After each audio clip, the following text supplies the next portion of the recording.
নমস্কাৰ বন্ধু বান্ধৱীসকল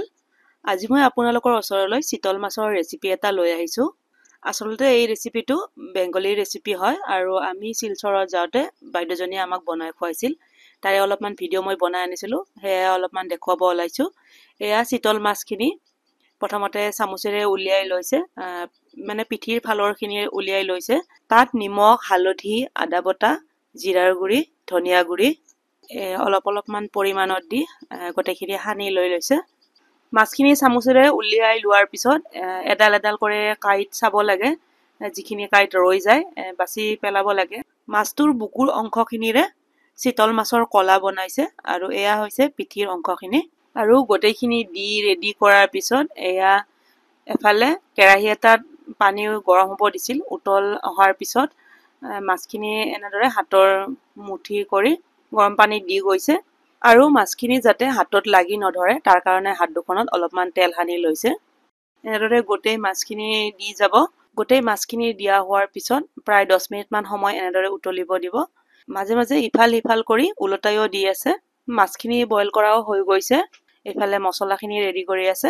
আদা আৰু নহৰু পেষ্ট বেলেগ বেলেগকৈ বনাই লৈছে এতিয়া মিক্সিত পিয়াজ আৰু কেঁচা জলকীয়াৰ পেষ্ট বনাই ল'ব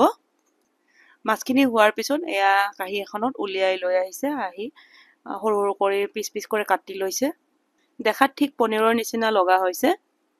আৰু এনেদৰে গোটেই মাছৰ মুঠি কেইটা কাটি ল'ব আপোনালোকে সৰু সৰু কৰি শেপ কৰি দিলে নাকাটিলেও হ'ব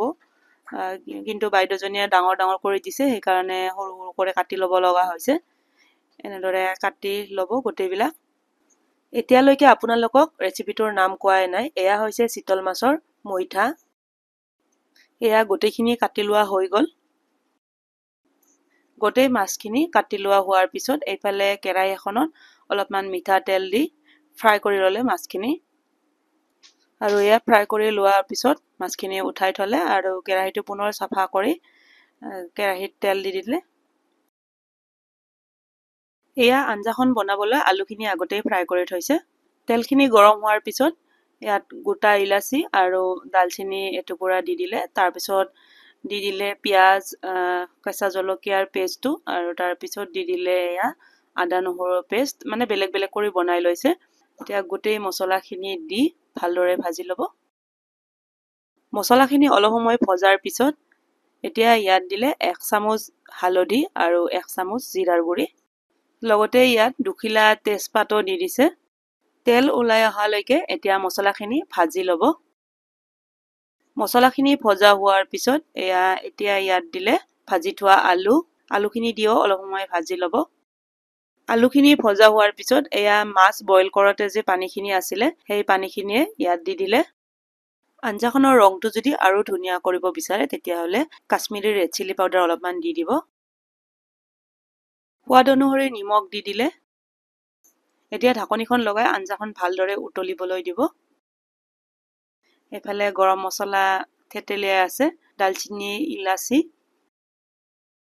এয়া আঞ্জাখনৰ এফালে উতল আহিলে এতিয়া ইয়াত ভাজি থোৱা মাছৰ টুকুৰা কেইটা দি দিলে মাছখিনি দিয়াৰ পিছত আঞ্জাখন 5 মিনিট মান সময় জাল লাগিব দিব